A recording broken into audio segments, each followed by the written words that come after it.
भोजपुरिया समाज के प्रणाम आदाब। रउआ देख रहल बानी नारायणी न्यूज। रउआ साथे हम बानी संदीप त्रिपाठी। जीविका के ओर से अहियापुर गांव में महिला संवाद कार्यक्रम के आयोजन भइल।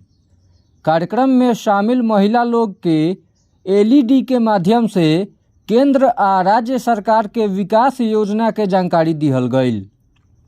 एह दौरान जीविका के वीआरपी विष्णु प्रसाद शाह आ लखेंद्र कुमार सभे महिला लोग से ग्रामीण स्तर पर मिल रहल सरकारी योजना के लाभ के बारे में पूछलन। संवाद में महिला लोग भी खुल के आपन बात रखली। एह मौका पर एमआरपी खुशबू कुमारी, अनीता देवी आ ढेरों लोग मौजूद रहस। सुविधा है आप लोगों के यहाँ, तो वो लिखवाने का काम करिएगा। इस तरह से सरकार की बहुत सारी योजनाएं चलती है, ठीक है। जैसे आपको ट्रेनिंग सेंटर भी चलता है।